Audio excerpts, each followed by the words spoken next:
Mangwana ni malelepo vukenjani Keklasvanave Africa. Welcome to Africa Good Morning, the news and current affairs show, bringing you everything you need to know happening on the African continent and beyond. You are joined by Ashwin Mberi.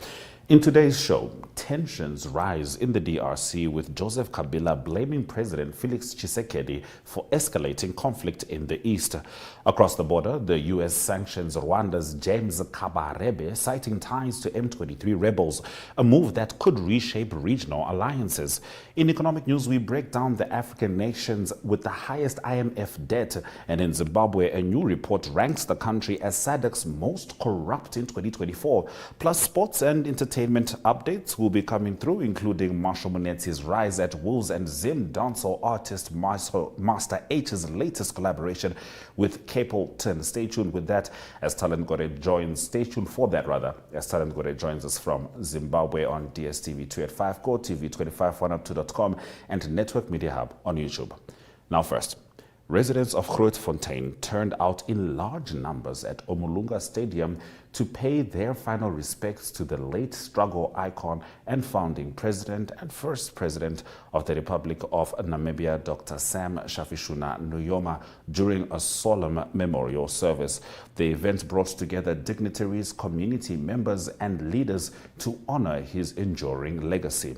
Now, in the following video, Speaker of the National Assembly, Peter Kashavivi, delivers a heartfelt message on behalf of the Chief Mourner, President Nangolo Mbumba, reflecting on Nuyoma's contributions and the nation's deep sense of loss.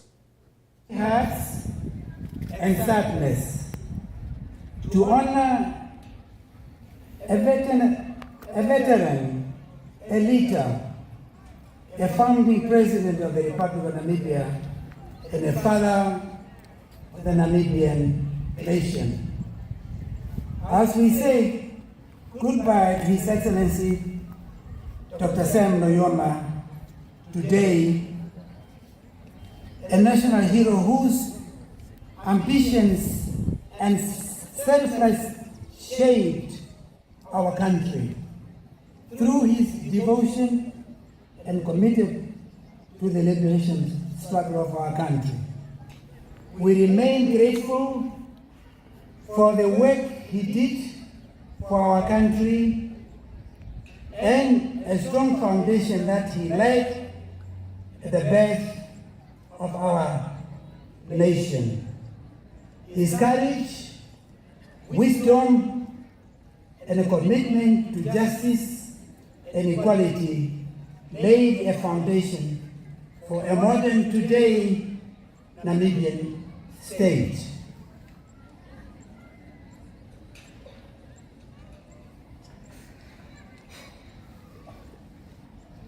Bereaved families,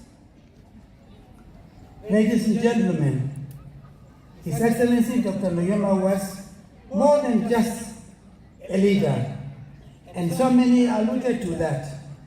He was an epitome of bravery, tenacity, and foresight.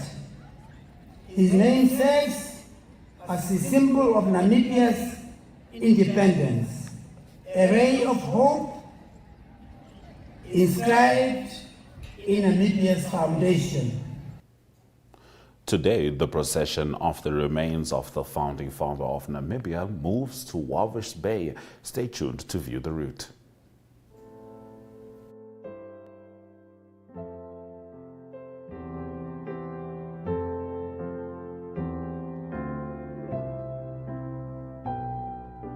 In tribute to Dr. Sam Nujoma, his remains will follow this route in Walvis Bay. From Walvis Bay Airport, the procession will turn right onto the C14 toward Walvis Bay town, then left onto Union Street. It will pass through Rikumbi Kandanga, continue on Union Street, and turn right onto Johnson Mabaken Street. From there, it will turn right onto Sam Nujoma Avenue, circle around Kusemund, then turn left onto Nathaniel Mahwelili Street, leading to Kusemund Stadium.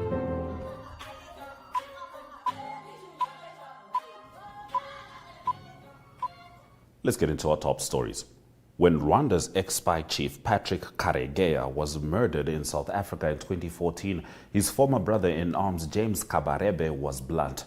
When you choose to be a dog, you die like a dog. The line quoted in Rwandan media illustrated two notable characteristics of then Defense Minister Kabarebe: his unvarnished talk and unswerving loyalty to President Paul Kagame. Kabarebe's comment was one of those moments when you got a glimpse of what Kagame himself really thought, said journalist Michaela Wrong, who wrote a book about the killing, which South African prosecutors linked to the Rwandan government. Denied by Kigali, Kabarebe has been for decades Kagame's co-conspirator, key enabler, and hatchet man. Wrong said their bond was propelled into the spotlight last Thursday when the United States Treasury announced sanctions against Kabarebe, identifying him as a Rwandan government liaison to M23, the latest Kigali-backed rebellion in neighboring Congo. Rwanda denies directly supporting the M23 rebellion and says its own forces are acting in self-defense in the region against Congolese troops and militia that have joined forces with ethnic Hutu perpetrators of Rwanda's 1994 genocide.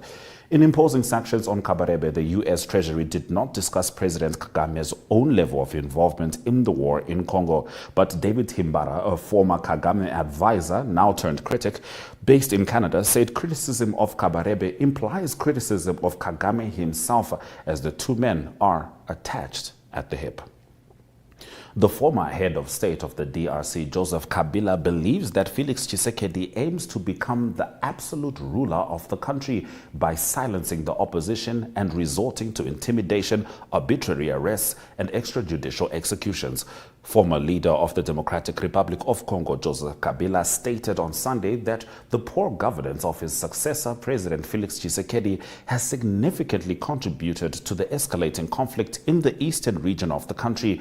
Kabila argued that the unrest cannot be attributed solely to the advances of the Rwanda-supported M23 armed group or the tensions between Kinshasa and Kigali.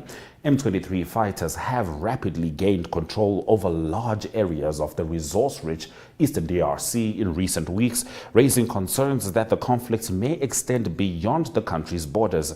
Kabila noted that since Tshisekedi assumed office in 2019 following his election victory, the situation in the DRC has worsened to a point where it is close to imploding. He described the December 2023 elections, which resulted in a landslide victory for Tshisekedi's second term, as a sham, accusing the government of suppressing political opposition and allowing the president to become the absolute master of the country.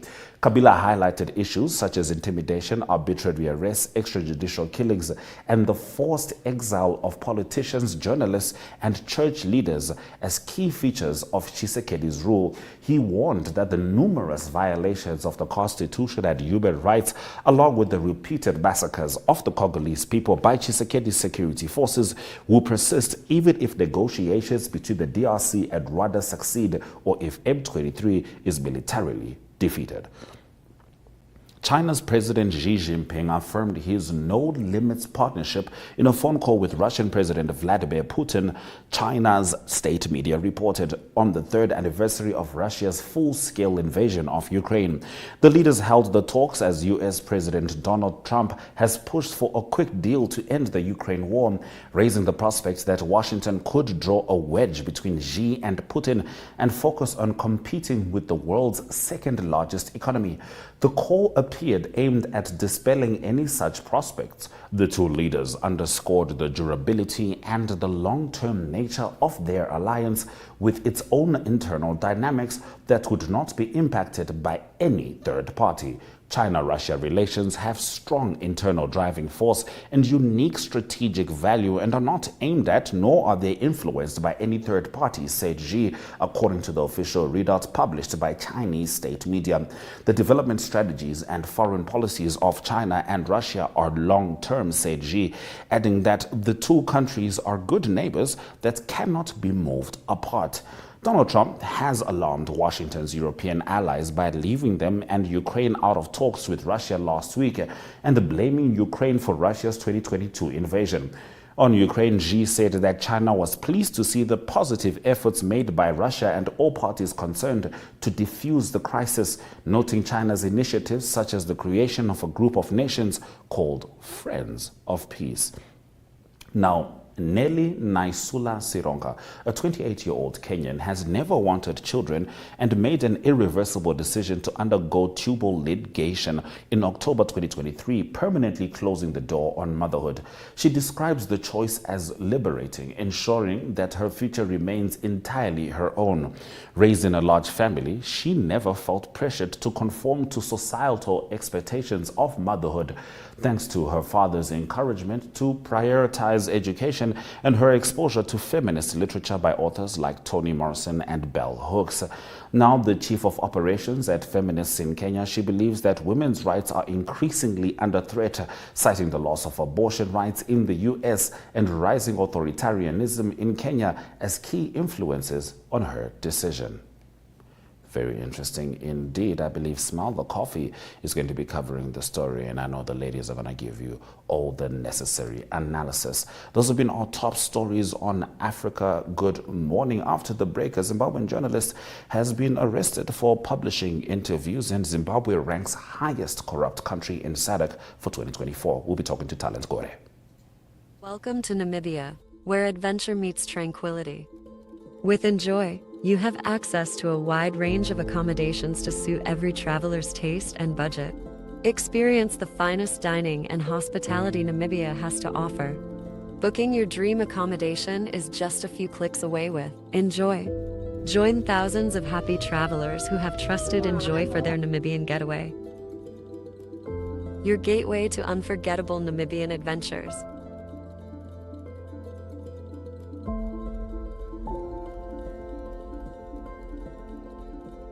Visit us today at enjoy.my.na.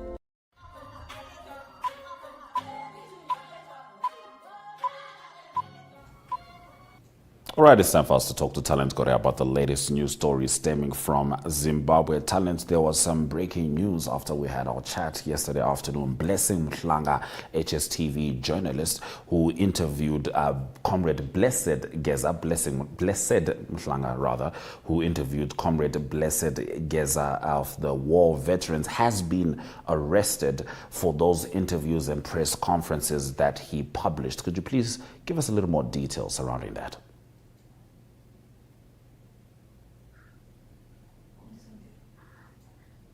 All right, it seems like we're having an issue with Talent Gore, but I will update you on that first story in particular before we swing over to her current affairs package. So Blessed Mhlanga is a Zimbabwean journalist that has been running the channel HSTV for some time now. Now, on his show, Zimbabwean war veteran came through, Blessed Geza, and he shared some remarks which were interpreted as inciting violence, and now the journalist is essentially being arrested for that, and naturally groups like Amnesty International are against it. Talent Gore are able to give us more of an update rather with regards to Blessed Mhlanga.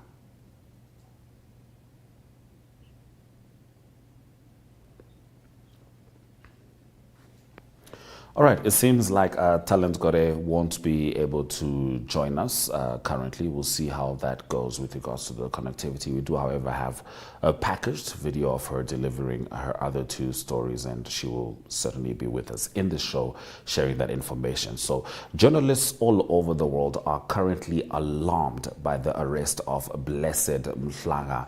They are saying that the rights of journalists and journalism are certainly being violated by the Zimbabwean government after the police arrested a journalist for publishing and interviewing somebody, a figure of the ruling party, a high-ranking figure, in fact, of the ZANU-PF Central Committee, Comrade Blessed Geza. Now, Blessed Geza said things like they're the ones who ousted Mugabe and put Mnangagwa into office, hoping that Mnangagwa would change the country for the better. However, Blessed Geza goes on to say that he is sorry to the Zimbabwean people. He apologizes to them because he believes that they replaced Robert Mugabe with a monster. Now, Blessed Geza himself was being looked for by the police last week, currently, no one is aware of his location. The first time that the police called him in for an interview, he just didn't show up, and they didn't show up to his house either. And he's been out of the country since. And over the weekend, his wife was taken in for questioning, and it should be quite interesting to see how all of this unfolds, because naturally, speaking from the context of Namibia, which is the second most media-free country in Africa, this is very worrying, considering how close Namibian and Zimbabwean relations are, when you can see a government essentially stifling journalism with regards to their own fears, or perhaps the preservation of power. Africa, good morning. Zimbabwe has come out as the worst corrupt country in SADC in 2024, according to the latest data from Transparency International, coming only ahead of war-torn Democratic Republic of Congo. This was also the worst performance since 2015, when it recorded the same score. This is the year when 15 billion United States dollars in diamond revenue was announced to be missing. In Africa, the country was in the top 10 of the worst corrupt nations, aligned with war-torn countries like Sudan, Somalia, and Libya. This is very concerning, given the Second Republic's promise to end corruption decisively without making any cow sacred. Africa also headlined the bottom 20 most corrupt nations. Zimbabwe has a score of 21 this year, with a change of 3 since last year, meaning it ranks 158 out of 180 countries. A country's score is perceived level of public sector corruption on a scale of 0 to 100, where 0 means highly corrupt and 100 means very clear. And in my next news story, government has started allocating urban stands to war veterans, a crucial element of its strategy to promote social justice and address historical imbalances. The program will be implemented across the country's 10 provinces, allowing war veterans to establish homes and embark on entrepreneurial ventures. In addition, the stands can be used as collateral for bank loans, offering war veterans a pathway to financial empowerment. Last Friday, 63 veterans from the Midlands province received their title deeds at a ceremony in Gweru, presided over by the Minister of Veterans of the Liberation Struggle Affairs. Addressing the war veterans, the minister said that the urban land allocation marks a significant step towards improving the livelihoods of war veterans. Wolves coach Vitor Pereira has heaped praise on Zimbabwean midfielder Marshall Munetsi after making his full English Premier League debut on Saturday. Munetsi, who joined the club a few weeks ago, started in the 1-0 win against Bournemouth and played until the 67th minute. Signed from Stade Reims for 16.6 million euros on transfer deadline day, Munetsi has come off the bench in the last 2 outings, the win over Blackburn and the defeat at Liverpool. The solitary, which was scored, goals remaining over Ireland in the second of their T20 international at the rain. And while grey skies threatened Sunday's clash, Zimbabwe came through to take a 1-0 lead with one more match to come on Tuesday, which is today. Ireland were put into bay at their host and scored 137 out of 8 of their 20 overs. So Zimbabwe took the win against Ireland on Sunday, and right now they have a match today, which we are hoping it will go in the favor of Zimbabwe to win the T20 series against Ireland.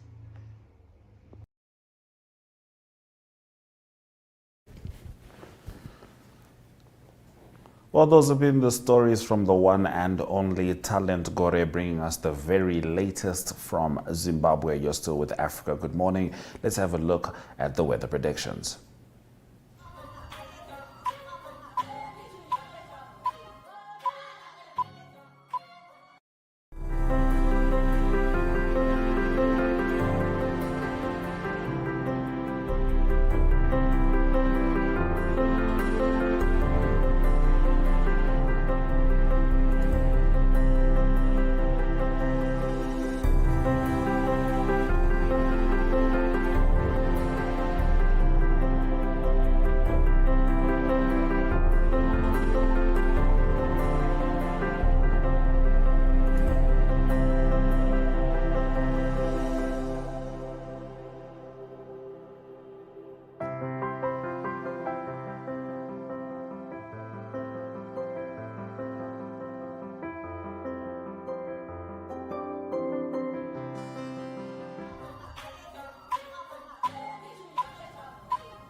In economic news, while some African countries have chipped away at their debts, others have piled onto them as they've reached out to financiers like the International Monetary Fund for financial aid.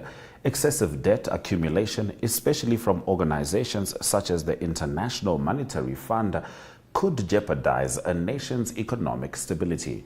IMF loans can offer vital financial assistance in times of economic crisis, but an excessive dependency on them can have detrimental long-term effects, such as reduced policy flexibility, budgetary restrictions, and economic instability. National budgets are the largest risks, given that they would immediately be under tremendous strain should debt loads get out of hand. As a result, a significant amount of a country's revenue is usually redirected to debt payments, leaving less money for infrastructure, healthcare, and education. Furthermore, stringent policy requirements associated with significant IMF debt might restrict a nation's ability to make economic decisions. As of February 2025, the top 10 African countries with the highest debt to the International Monetary Fund are led by Egypt, which owes approximately 8.17 billion, Kenya, which follows with 3.02 billion, while Angola holds the third spot with $2.9 billion. Other countries on the list include Côte d'Ivoire, 2.68 billion, Ghana 2.51 billion, and the Democratic Republic of Congo 1.79 billion, Ethiopia $1.46 billion, Cameroon $1.09 billion, Senegal $1.07 billion, and Tanzania $1.01 billion. These figures reflect outstanding credit balances as of February 21, 2025, indicating the scale of IMF lending to African nations for economic support and financial stabilization. Those have been our stories on Africa Good Morning. Do keep in mind that the remains of Dr. Sam Nujoma will be in Walvish Bay today, and we'll be giving you news updates on the hour with regards to that. But from me, Ashwin Bedi, and the Africa Good Morning team, Swera Jaganaka.